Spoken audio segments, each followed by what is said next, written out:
नमस्कार, आप देख रहे हैं 7 टीवी भारत। बात करेंगे राम मंदिर बनाना आसान था, मैकाले का ढांचा गिराना बहुत कठिन। प्रधानमंत्री नरेंद्र मोदी ने बहुत कठिन टारगेट ले लिया है। ये बाबरी मस्जिद की जगह राम मंदिर बनाने से ज्यादा कठिन है। पीएम मोदी ने मैकाले की शिक्षा नीति से जन्मी गुलाम मानसिकता को दूर करने और अपनी जड़ों की ओर लौटने का संकल्प लिया है। लेकिन क्या ये इतना आसान है? अयोध्या में राम मंदिर के धर्म ध्वजारोहण समारोह में प्रधानमंत्री नरेंद्र मोदी का भाषण एक बार फिर उस बहस को सामने ले आया है जो वे पिछले कुछ वर्षों से लगातार छेड़ते रहे हैं। मैकाले से प्रेरित गुलामी की मानसिकता और उससे छुटकारा पाने की जरूरत। मौका धार्मिक था, लेकिन मोदी ने इसे सांस्कृतिक और राष्ट्रीय विमर्श का रूप दे दिया। उनका कहना था कि भारत भले ही राजनीतिक तौर पर स्वतंत्र हो चुका हो, लेकिन मानसिक रूप से अभी भी कई परतें ऐसी है जिसके कारण अंग्रेजी राज से मिली हीन भावना को हमारा आत्मविश्वास ढो रहा है। मोदी ने जनता से अपील की कि आने वाला दशक मैकाले से प्रेरित मानसिकता से मुक्ति का दशक होना चाहिए और देश को अपनी जड़ों से फिर से जुड़ने का अभियान आगे बढ़ाना होगा। 1835 में थॉमस बेबैंगटन मैकाले की शिक्षा नीति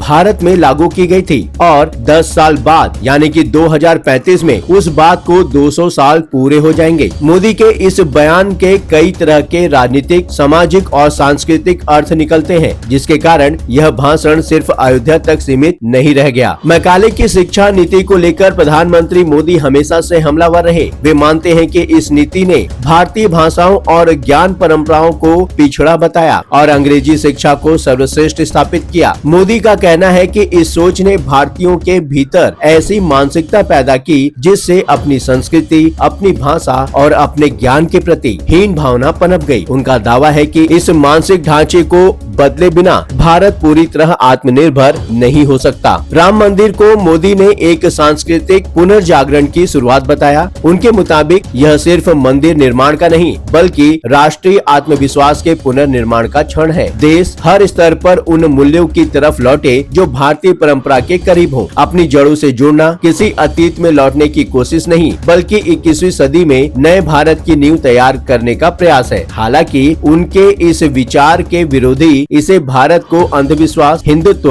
और विज्ञान से दूर ले जाने की कोशिश के रूप में बयां करते हैं। शिक्षा पर बात करते हुए मोदी का जोर मातृभाषाओं पर लगातार बढ़ रहा है। राष्ट्रीय शिक्षा नीति यानी कि NEP को वे इसी दिशा का बड़ा कदम मानते हैं। उनका मानना है कि जब तक भारतीय भाषाओं को बराबर सम्मान नहीं मिलेगा तब तक देश की सोच, शोध और ज्ञान उत्पादन पर विदेशी ढांचे का असर बना रहेगा। यही वजह है कि प्रधानमंत्री ने यह भी दोहराया कि अंग्रेजी सीखना गलत नहीं, लेकिन अंग्रेजी को ही सर्वश्रेष्ठ मान लेना असली समस्या है। जबकि उनके इस रुख को लेकर राजनीतिक विरोधी हिंदी थोपने की कोशिश के रूप में बताते हैं। खास तौर पर तमिलनाडु और महाराष्ट्र में पिछले दिनों से भाषा पर संग्राम इसी की वजह थी। हर बहस में अंग्रेजी को हिंदी से ऊपर जगह दी गई, संस्कृत जैसी भाषा पर तो बात ही नहीं की गई। मोदी के इस अभियान का एक महत्वपूर्ण हिस्सा संस्कृति और विरासत को नया जीवन दान देना भी है। मोदी सरकार पहले से ही मंदिरों, तीर्थ स्थलों और ऐतिहासिक धरोहरों के विकास पर बड़ा खर्च कर रही है। प्रधानमंत्री इसे आर्थिक ताकत से भी जोड़ते हैं। उनके अनुसार संस्कृति और पर्यटन आने वाले वर्षों में भारत की बड़ी सॉफ्ट पावर होंगे। पीएम मोदी के विरोधी मंदिर और भारतीय संस्कृति के बढ़ावे को हिंदुत्व के रूप में देखते हैं। कई बार इसे मुस्लिम विरोधी एजेंडे के रूप में भी बताया जाता है। मोदी के इस एजेंडे का राजनीतिक असर साफ दिखाई देता है। राम मंदिर के बाद सांस्कृतिक मुद्दों का जोर कम होने के बजाय और तेज हुआ। मैकाले मानसिकता